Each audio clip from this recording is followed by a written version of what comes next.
Welcome to this webinar, and it's my pleasure to introduce Anna van Paddenburg, who has been in green development internationally in various nations and international bodies for many years, and has a wealth of experience in natural solutions and biodiversity issues.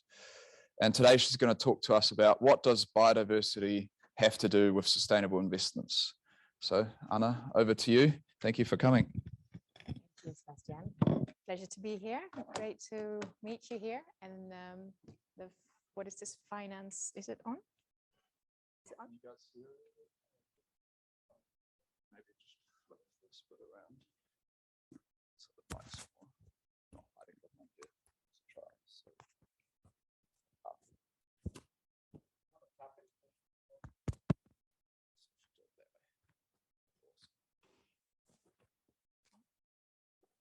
Better? Can you hear me now? Yeah, good.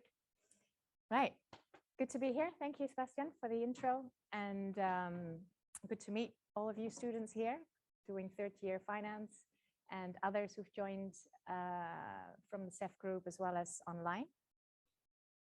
I'd like to start with in te reo, ko ana toku ingoa, no Netherlands toku papa, no Indonesia toku mama,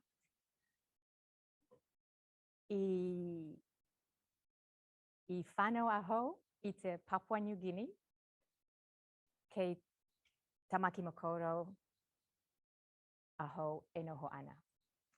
My te reo is not good as yet, but I have deep respect for people that have come here on this land. So I'd like to start off that way. Today, we're going to talk about what does biodiversity have to do with sustainable investments. Now, first, maybe I'll give you a little bit of background about myself, just very briefly as to why I've come here, and I've been invited by Sebastian to come and speak to you. My area of work has been in green development, green growth, particularly looking at the area of biodiversity, nature, and how that's linked to our economic system, how it's linked to our financial decisions.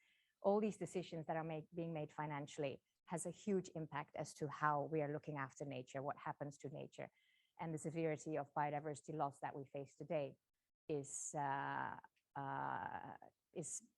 linked to the financial beast that we've created in a way, globally. So it's all interlinked, and my work in this area has been in several countries. I've worked in China, in Indonesia, in Seoul, across Latin America, Africa, and Asia Pacific on green growth projects with governments, financial institutions, and businesses. So it's I can tell you later, after the session, as Sebastian said, some of you might be interested in these types of international development kind of work. So happy to answer any questions if you want to know more. I am half Dutch and half Indonesian, as I said in te reo, born in Papua New Guinea. My childhood has been in very remote places in the Pacific and many tropical islands. And that's really where I grew my love for nature and my willingness to really work in this space. So that's a little bit about me. Now, can I ask you what you think biodiversity is? Does anyone have some thoughts on that? Biodiversity can be quite an abstract thing for some people. Yeah. Don't dare. Yes, go ahead, there at the back.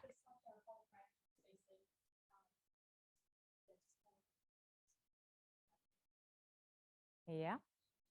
Anyone else want to give a go?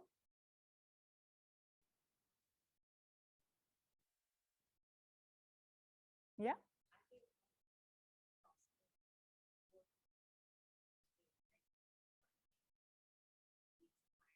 Yep. Yeah.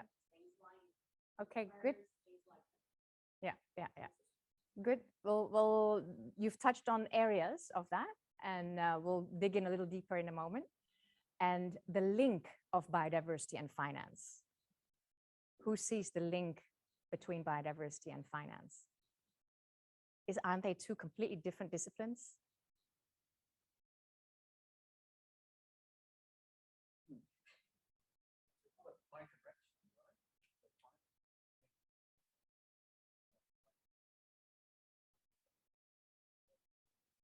Excellent.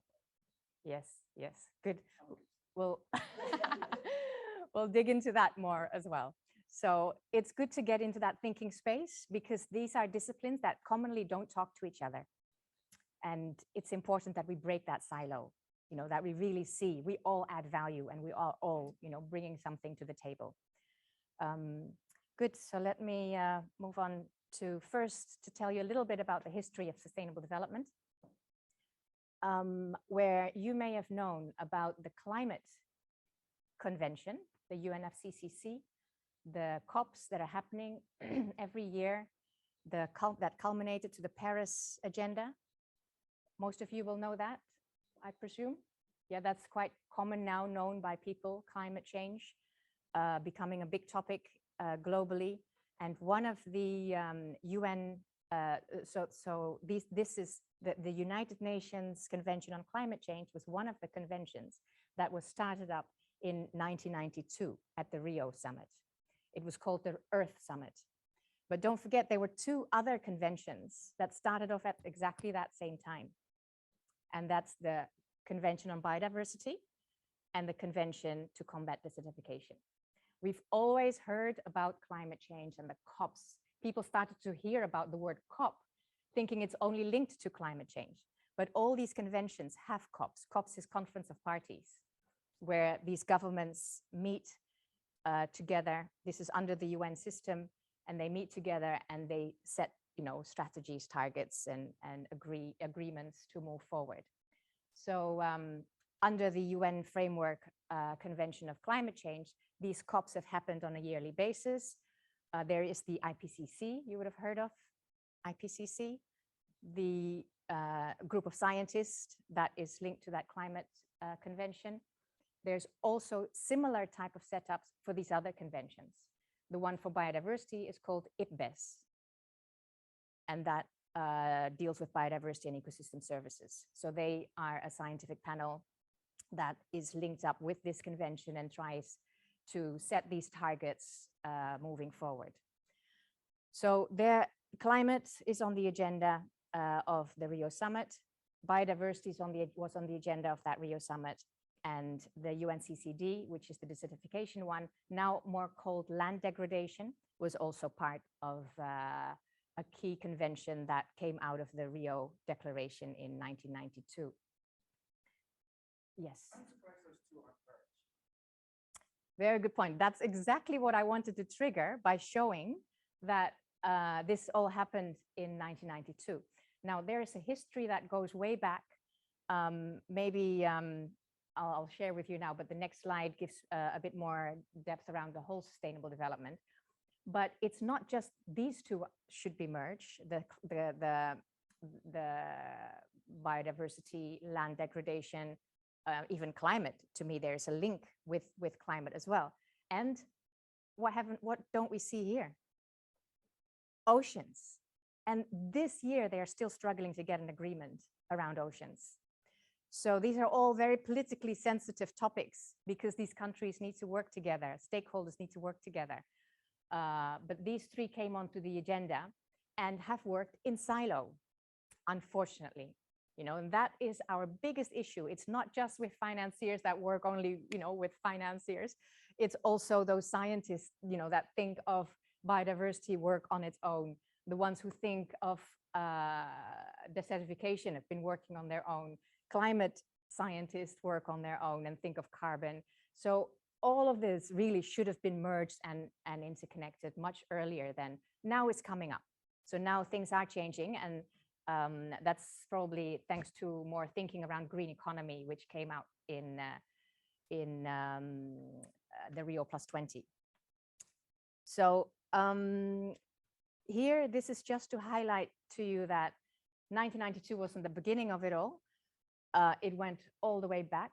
And of course, we even have knowledge from previous to what I show here on the slides.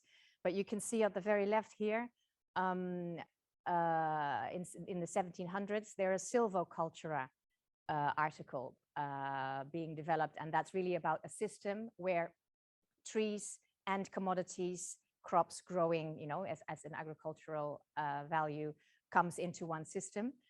Silviculture, it's known, agroforestry is often used as well in that terminology. But these kinds of thinking was already here for a long time. It's just difficult to bring this into the common thinking, because we think of industrialization, we think of scale, we think of just getting as much profit as you can as soon as possible without looking at the externalities. Now, leaving those externalities out, that's been a big problem, because our financial mind and our economic thinking is excluded that from the decisions that we've been making. So it's throughout time, there have been many great visionaries, great thinkers. I've highlighted a few here which I like. The Rachel Carson's Silent Spring from the 60s talked about fertilizers and pesticides, and that she had a vision already that that's going to be hugely impacting our environment and our development. We have the Club of Rome, which was established in 1972 around limits to growth. Also a very interesting report that they've developed in 72, but now they've actually revived that. That's another new report that they've done to show that it's not just limits to growth. It's not really the focus that it's limits to growth. It's about well-being. You know, we're saying we can still continue our good well-being, and that should be the focus of our economy. The Brundtland report, I think it's called the Common Future, in the 80s. So that came out, and that also created a lot of attention and buzz around moving forward. And all of that led up to that summit in 1992, that Rio summit. So that Rio summit was quite an interesting one, because environment and development came together. They started to think, hey, there's a connection there between environment and people. So that was great to see that in 1992. There was actually a UN conference on human and environment that was set up that year in 72. And also the UNEP, which is the UN Environment Program, got established in 72. So before 72, the UN had all these agencies set up, but not on environment. So that, you know, kind of in the 60s, all of these early thinkers were bringing on these ideas. Then in 72, the human and environment connection was made. So they realized it was environment and development. So that was in 1972. In 1992, those three conventions were brought to life. Now, at the Rio +20 summit, some of you will probably remember this. This is the Rio +20 that happened, the Earth Summit that happened in 2012. And that during that time, they started to look more at green economy. So that was, you know, the beginning of financiers and economists and, you know, those players to also be part of this whole dialogue and see the private capital flowing into these type of dialogues. So it's a progress that's been going on, but it's great to see that biodiversity is becoming more and more into people's agenda. Climate started the mainstream interest, which is great. And now, thanks to climate, people are starting to look more and more into the value and importance of biodiversity, and that recognizing that we're losing a lot of this, the services that it provides. So I asked you a question about what biodiversity is, and some people see it as species. It is indeed some species. It is indeed species, but it is a lot more than just species. It's very much not just the large species, the ones that you can cuddle and the ones that you love to see, you know, and that you support through national parks and all of these kinds of things, buzzwords that people say about biodiversity. Those are, you know, often you want to protect these in protected areas, but the biodiversity I will talk about today is outside protected areas. It's in our economy. It's on our productive lands. And that's the focus of today, is very much about every living organism, live and dead, that are interacting with each other and that are functioning together in one area. So I want to highlight that I simplified that at the top there. The bottom definition comes from the UN Convention of Biodiversity. But the top one, it's really simple. It's all kinds, diverse living organisms, everything that's alive on this planet, life on this planet, that's functioning together and that's working together in one landscape, in an area. Now they provide services to humanity. They provide services to themselves. You know, this is nature working together, but it's very important for us to survive as well. Actually, just want to highlight some of these pictures, because you may not know the one here in the middle, the phytoplankton. And it's amazing to know that phytoplankton give 50% of the oxygen that we have on this earth. So how important are they? And they're tiny. They're little things you don't even see. And where do they live? They're found close to whales. Why are they found close to whales? Because they eat the feces of the whales, the excretion of the whales. So they are present, often found alongside these whales. They are eaten by krills. Krills are like little shrimps. Shrimps are eaten by whales.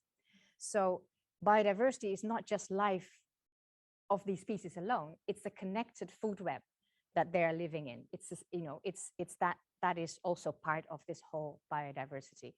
Just important to think that through, that it's found everywhere. It's in the soils, the worms, it's the fungi and the bacteria that you find in sediments, you know, seabeds, as well as in organic matter. It's pollinators that are important. It's dead wood here at the bottom. And it's even people. People are part of this whole system. And only when we recognize that we are part of nature and part of all of this, will we be able to see the importance of it to us as well. So it underpins our human existence. Here you see biodiversity, here you see natural capital. And I just wanted to highlight your thinking earlier, because biodiversity is the biotic part, is the living part. Abiotic plays equally in a very important role, and all of that. So the abiotic is the air, the soil, the land, the geosphere, the biosphere that we're in, and the hydrosphere, you know, the hydrosphere that we are part of. All of this is the abiotic side, and that connects the biodiversity. So these living organisms connects with the abiotic part, and they form together natural capital. Here it gives you an even deeper view of the different abiotic parts as well as biotic parts. But on this slide, I want to highlight the link through biochemical cycles. So there are lots of cycles happening. Carbon is one cycle that's happening in nature. There's carbon, there's nitrogen, there's phosphorus, calcium, magnesium, are all small, you know, micronutrients, the micronutrients, all are part of this system. And the continued functioning and maintenance of a system of our nature is depending on the supply and the circulation of these kinds of nutrients. So we disrupt this, we have a problem for ourselves, because we also need all of these nutrients. They are important for our food production. They're important for, you know, beverages. Food and beverages are critical. But also look at the urban expansion that we're doing, the way we're doing constructions.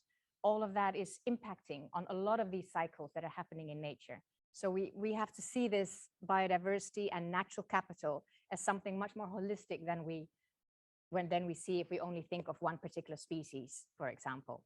It's a system, it's a holistic system, which all depends on each other. So they provide services. These genes, species, ecosystems functioning together, surviving, depending on each other for their survival.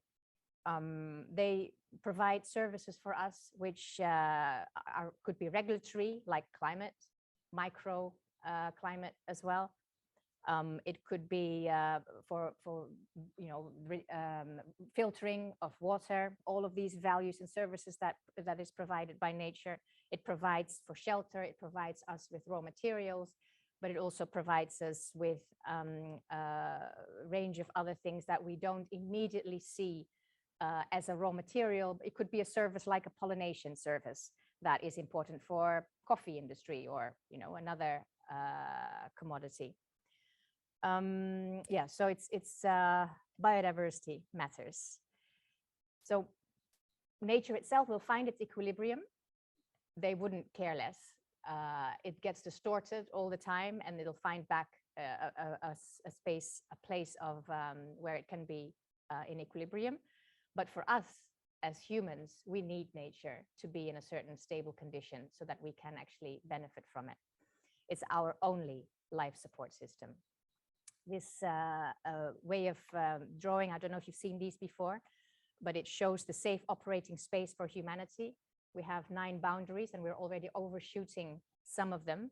Nitrogen levels have exceeded significantly, biodiversity loss as well, and you see climate change here as well. So we are definitely exceeding the capacity that we have. What can we do? We need to change the way we do our economy. We change, our approach, our methods.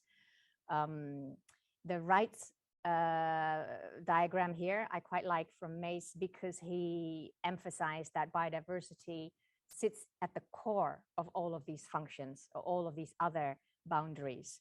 And that's really the way I look at it as well. We decline, if biodiversity declines, it affects all of these other cycles that are happening within our system. Now, the way that our financial system has happened and worked on, that we run our global economy, has resulted in a lot of issues in many parts of the world, not just New Zealand, but we see erosion being issues, sedimentation being issues, water pollution significantly, floods. This is actually close to where I lived in Jakarta, lots of flooding happening on a very regular basis, drought, something very common, and in Europe now it's significantly severe drought, and water security has become a huge problem between countries that are facing that right now. The seabed destruction, you'll see that here, bottom trawling, all of that's been a big issue, and New Zealand still allows for bottom trawling, I believe. So, these are valuable ecosystems that provide services to humans that we need to look after. We're losing pollinators, and don't forget the health link between biodiversity, both physical health and mental health, as well as the cultural link between people and biodiversity. All very important aspects that, because these are common goods, people think it's not relevant in our finance and economic thinking, whereas it is the foundation of our existence and our economy, really. So we have seen financially material losses. If you go into these areas which are facing this, there will be costs associated to society, but also to the businesses that are operating in these spaces. Now, how long do we want to wait for these financial materiality to become so severe? Do we want to wait until ecosystems are collapsing? Do we want to wait? Other people will pay for it anyway. There'll be governments to pay for it, or, my neighbor might die, but so what? I'm still alive. Do we want to have that kind of a society? We need to think further and bring in this value of nature into our financial decisions, because we, and I really believe you as financiers, as future finance professionals, you have huge influence. If you get into positions where you can roll money over, you can direct money to the right kinds of projects, the right kinds of methods, the right kinds of approaches that will benefit the future of our kids, the future of our neighbors, future of all of us. So you play a key role. Don't underestimate that. You play a significant role in changing this. Now, how did this really happen? Yeah, many think it's a problem. Indeed, people see it's a problem. So the drivers that are commonly referred to is habitat loss, because people say we're deforesting, so we're losing habitat. But there's more in that than habitat loss. It's really habitat loss in the soil, in the areas that you're actually doing your agricultural farming. It's how your urban expansion is being done, how your cities are developed. It's all of that. It's in how you do it, rather than just a certain area is lost. So, we need to protect that. It's really about changing our whole operation in the areas where we have our production practices. So this list is all linked to economy: invasive species, overexploitation, pollution, climate change. All of these are linked to how we run our economy. What rules have we shaped in our economy? The ground rules. Often, like I said, it's externalized nature. You don't look at that as a financial relevant matter. So if you look, I really like this diagram, and I want to dig in a bit deeper in here. Look at the inner circles here. So these smaller circles. And we are pumping in our financials, our money, into these into economic activities. These economic activities have not valued nature, have not valued climate, have not seen the importance of doing things in a way that generates profit, but at the same time benefits people, secures nature, secures climate. All of that we have not brought into our mainstream economy. So we continue to have nature loss. So what happens when we have nature loss? Eventually, we'll see there will be some collapse. We'll have physical risks, issues of certain businesses and areas will be more severe. When we transition, so some countries are now looking into biodiversity losses as well as climate, particularly climate risks. So then we are changing the game, and we're looking here if we are doing positive work around in economies by disclosing and by actually doing real good work, then we decouple this and we form a nature positive economy. But do we want to go through this route, which can be a vicious cycle? Because if we don't hit there, we actually go back again and we lose our ecosystem services. We keep continually losing our nature. So this is a vicious cycle that can go on and on and on. Do we want to be within this cycle? Do we want to continue to have this vicious circle of depletion and degradation, and eventually risk, have this financial risk associated with all of the portfolios that, fund managers may be managing? So within that, I wanted to highlight the underlying driver of biodiversity is simply because we've not captured the dependency to nature and the impact of business activity to any investment decisions. That's quite critical here to see, and I wanted to explain this through this diagram. We have the anthropogenic, we have the natural cycle. I explained to you the natural cycle before, yeah? So all of the natural cycles with all of these living organisms working together, food webs, the chemical cycles, biochemical cycles, all of that is in that natural cycle. But now with humans here as well, we have the anthropogenic cycle, and we need that. We need to produce, we need to use, we need to discard. This is part of our economy. It's okay, that's totally fine. But how do we do this? We've not recognized that we depend on pollination, for example. We've not recognized that we need soil to be healthy. We just think, let's pump fertilizers and pesticides excessively. It doesn't really matter because we need to generate our food. Whereas we need to recognize that dependency and the importance of soil health and pollination, for example. The impacts, we measure whatever we think is just right and just enough to meet our regulations of that country that we live in. So all these impacts happen at every part of the supply chain, not just at production, but when you process, when you distribute, when it goes to the consumer, and when it gets wasted, all the waste that comes out of this. There's impact all across the supply chain. So look at that in more depth, then you'll see that it's so important to think about how dependent our businesses are to nature and how how dependent they are to nature because of their own business viability over the long term, and how impactful they, what kind of impact they generate to society in their vicinity, but also globally. So that is, later on, I'll talk to you about double materiality. But this is the relevance to that. It's really thinking about dependency and impact of business decisions and investment decisions. Now, the second underlying driver, I think, is mainstream commercial capital tend to focus on high growth, short-term returns only. So if we think together, if we collectively work together on continue our growth, but think of other ways to improve efficiency, think of other ways to be innovative and reduce the waste, reduce these reduce losses of nature, how can we together finance business activities, green projects that actually results in returns on investment, at the same time also multiple goals.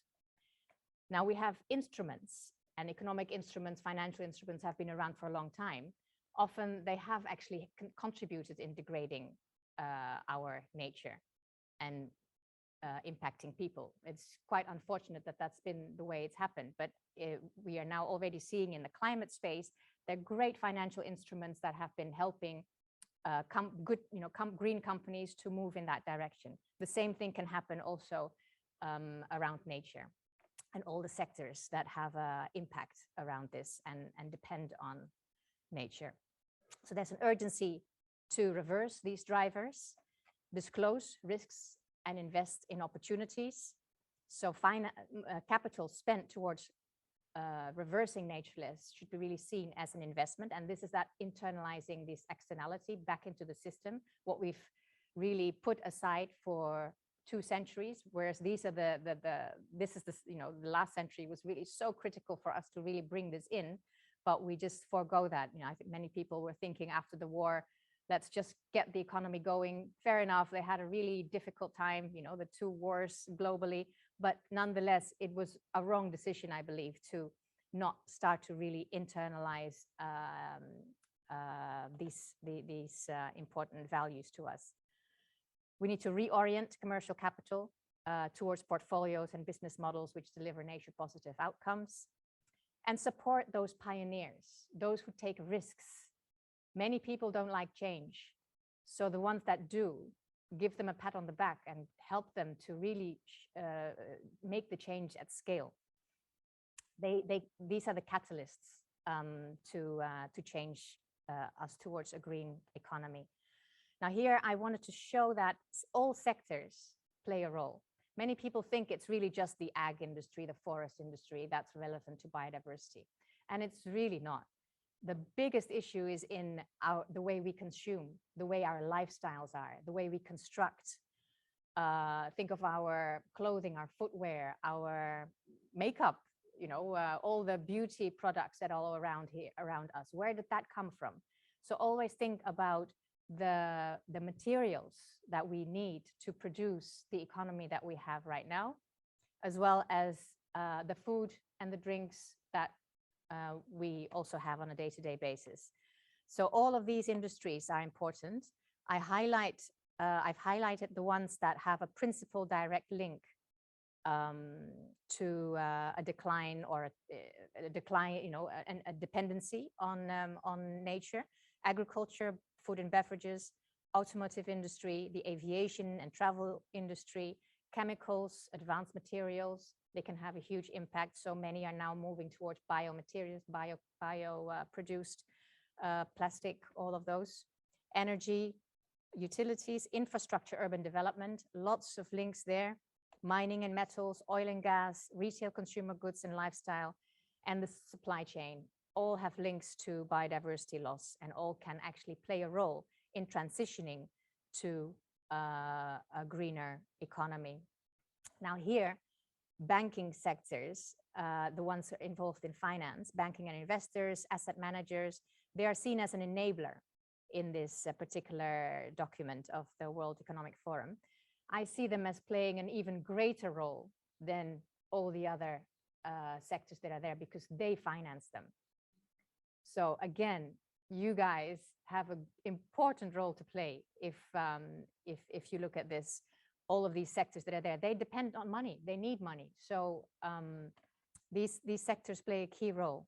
And I want to highlight here that all of these top level wording here under food, land and ocean use, infrastructure and a built environment, energy and extractives, these are all interesting solutions that can help move these sectors transit to a different direction.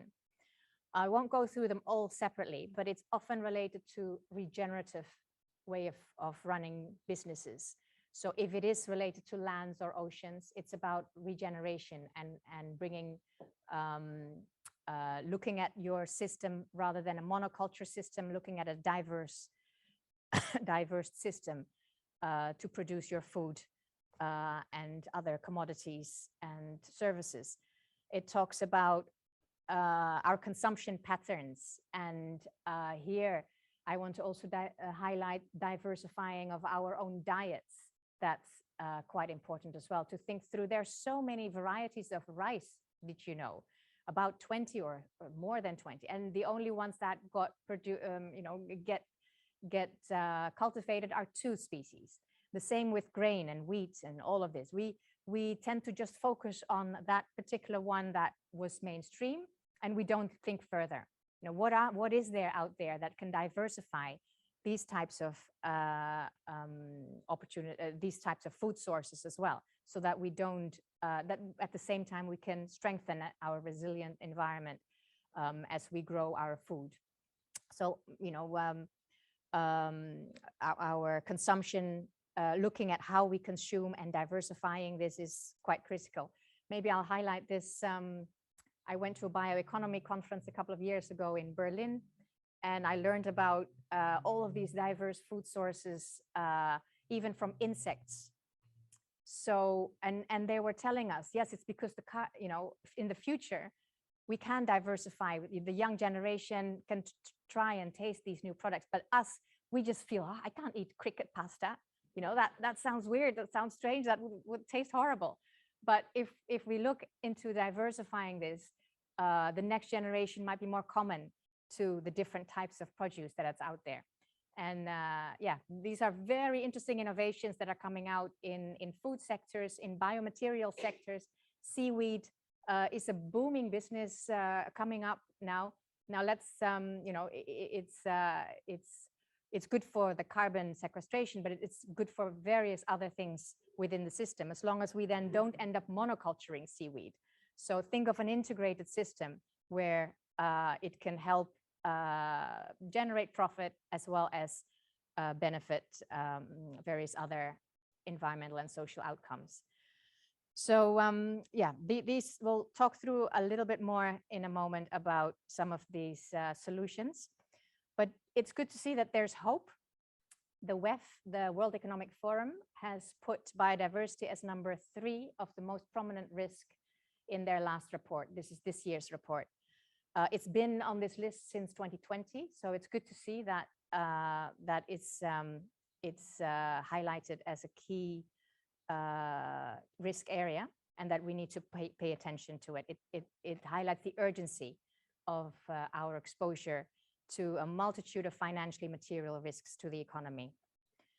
At the moment, it hasn't made the short-term global risk. People do think short-term, you know, there are immediate things.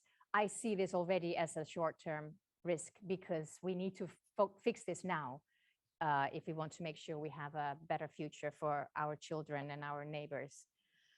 Good news also. France is leading the way around biodiversity disclosure. So besides climate disclosure, they've also brought in biodiversity into their risk assessment that they require companies to disclose. Last year, the task force on nature-related financial disclosure has been officially developed. That's been in the making for several years. I was involved in one of the earlier discussions in 2012, 2013, you know, those early periods. So it was great to see that it finally was formalized, and there's a secretariat and a whole team working on identifying the best way to bring together financial institutions and businesses and others to see how they can contribute to this effort. And the G20 Sustainable Finance Roadmap has actually also included biodiversity into their roadmap. So things are moving, there is hope, and there's a lot of things that are currently being done to expose better the unaccounted risks that these companies are facing and that portfolios of investment firms are facing. This is an example from the Dutch financial sector, where we see here banks, pension funds, and insurers. So this is using a tool called Encore. They've analyzed where has finance gone to, and what services of nature are they dependent on. So here we see that these loans, shares, and bonds are actually linked to the various sectors, from construction, mining, retail, all kinds of sectors are here, and what ecosystem services they actually depend on. So it's quite an interesting analysis to see how dependent we are actually on nature, and how more and more financially materiality becomes more obvious to us. And it's an important risk to consider also in our financial decision making. The TNFD has set up a process. This is all new work that they've been doing over the past year or so, to help assess companies and financial institutions as to how to measure, how to go through this process. There are the dependencies and impacts, like you see, comes back here, and you can see the different types of risks. There are physical risks, the acute ones, which are the one-off immediate flash flood, for example, or drought in one season. But you've got chronic risk, which are actually much more dangerous, because one day those chronic risks will result in ecosystem collapse. These are ongoing, hidden, issues that are happening in our environment and degrading, our landscapes, soils that are completely dried out because of lost biodiverse living organisms in them, polluted waterways that here in New Zealand, for example, we only see really the last few years, whereas this has been going on for decades, that the nitrates and all have fed into these rivers all across New Zealand.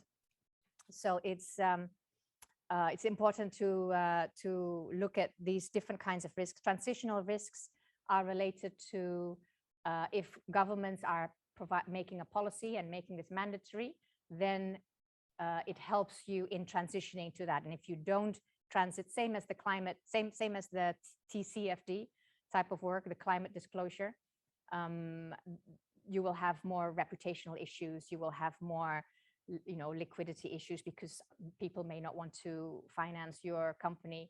Those kinds of transitional risks are also important to consider.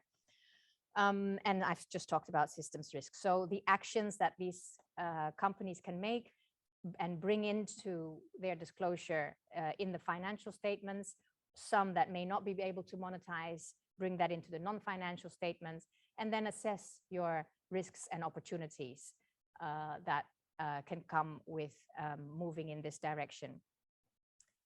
For financiers particularly, this has just come out actually from the TNFD, and it's specifically helping investment funds with finance portfolios, with the portfolios in their firms to assess. The system is LEAP. It's also valid for other businesses, but LEAP is locate, which means find the area where you have your portfolio and look at it from that ecosystem approach, the landscape level approach. Look at the business footprint, the nature interface. So basically this is then you evaluate the dependency and the impact, you assess, and then you prepare, strategize as an investment firm. What do you do? These are important parts that the TNFD is developing right now to help financial institutions. So there are different kinds of solutions, as I've mentioned before. Some of them relate to forests and regenerative farming, as I said. as you see in these slides here, and products that can be developed, but also very innovative, technology-oriented types of solutions. That is already happening here in New Zealand. For example, AgriSea is quite a pioneer in bringing seaweed into market through a range of opportunities, different kinds of products. Nature Metrics is, I find, a very interesting UK-based company that works on eDNA. So there are technologies, there's drones, all of that technology that can be helpful and provide a service to these types of solutions. So it's worth looking into these types of positive interventions. And I would recommend you, if you are interested in more the rural side of nature positive economy, Pure Advantage has great podcasts. So that's worth looking into and learning from. And they provide not, we'll think of the returns on investment, but the multiple outcomes that come of this as well. And it's not just in rural areas, it's also in urban areas. So in the UK, there's an interesting example where the UK railway network has embedded their railway system with biodiversity corridors all around it to bring back pollinations, to help the whole farm area around that space and around the areas where they operate on. The water reform is an initiative here in New Zealand, very interesting because it will help to separate out the stormwater so that biodiversity is not specifically mentioned here, but there's a lot of implications to better biodiversity in the systems when it's reformed properly. Bioasphalt is another interesting example where biomaterials is used. Lignin is an element coming out, a compound coming out of the biomass that can be used for asphalt to replace the chemical-based, fossil fuel-based asphalt. That's interesting in the bioeconomy. Similarly, with lots of packaging is being changed to, well, there is a drive now towards changing the packaging industry, the plastic industry. Bringing nature back into the cities. How do we plan? How do we shape our buildings? How do we integrate this into the way that we construct a construction material from timber, which is now cross-laminated timber, it's called, which is a very interesting and innovative way which reduces labor and increases efficiency in construction. So watch that space in the market as well. Bathroom tiles coming from sewage sludge. So there are many interesting solutions and project opportunities that's out there, but always keep in mind that think of it at the landscape scale. Don't just look at it for one particular species or something like that. It's about the landscape. It's about the interaction that's all there. So always think, are we linked to some coastal wetland, some forests, some value of nature that can strengthen resilience in cities? All of these always have that in the back of your mind, because only those deals will really contribute to a stronger financial stability over the long run. And important again to note that it's not an alternative to decarbonization. We need to continuously reduce our emissions, our gross emissions, while it is also important to look at our nature more broadly and sequester carbon and improve all of the other sides linked to this. I'm probably running out of time very soon, but I wanted to just touch on one instrument. The other I might just let go, but it's important to look at instruments that can help scale solutions. So like I say, many people are scared of risks.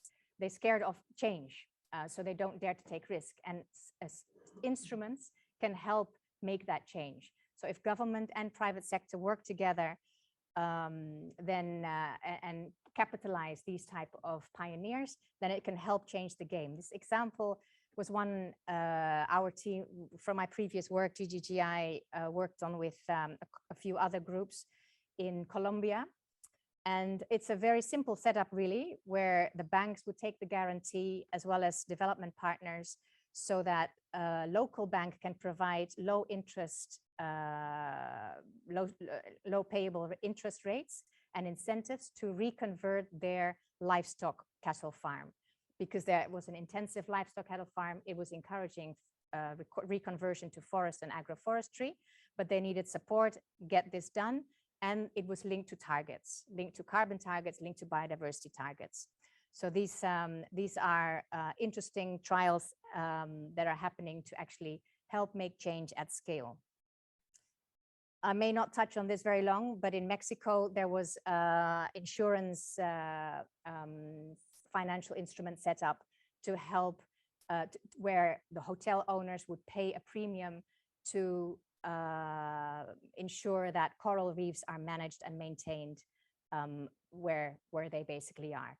And there's proof that it's actually significantly reducing the force of the waves coming into the land. With the last one, only recently, Hurricane Delta triggered the first ever payout that was used to help restore the system again. So this was a collaboration with hotel owners. In New Zealand, there are instruments being developed. So it's not in place as yet, but one useful one, if you're interested, is work done by David Hall at the Auckland University. And this is a biodiversity instrument that he has worked on. So my take-home message for you is that the risks that we're facing on nature loss is real. We are facing this crisis. So it would be great if you look at the slide on the figure on the right, let's channel our capital into this side of the drawing rather than inner circle, move to the outer circle. So if we channel our financing into economic activities that are actually immediately supporting projects and businesses that are nature positive, then we have a healthy, balanced loop that we can work on. So it's critical that you as financiers think along these lines and include this double materiality in risk management and think of assessment at landscape scale. Make biodiversity explicit in ESG metrics. It will be great to see that as well. Don't work in silos. Bring all of this together, your climate risk, your biodiversity risk, and socially relevant risk. I've not touched much on that, but all that we do related to nature is also about building social capital, because we want people to be empowered. We want people to be skilled. So human capital and social capital are equally important in bringing back nature. You want people to be upskilled in these new methodologies and approaches that are out there for food production or construction or all of this. So it's building that capacity and empowering people to see the value is as important as well. We can continue to build economies, but just think of our method, our approach when we do this. And finance is a critical role to all of this. One challenge that I have for you, if you are getting into these kinds of positions of leadership, can you redirect mainstream capital of our entire financial systems? There are financial hubs around the world. If we can work with the banks, the pension funds, insurers, asset managers, and we can green the financial system by greening the portfolios that are already currently in the market, and we can finance green portfolios and pushing them into the market, then we are changing the game. Then we're really making a big change in this space. Remember that greening is not only about reducing carbon emissions, it's building a nature positive outcome. We want a biodiverse planet, zero waste, circular, and bio-based. Some bedtime reading for you. If you're interested, go and dig into some of these. And I think that's where I'd like to end. There's no place like Earth, and it's game on for you guys. Thank you.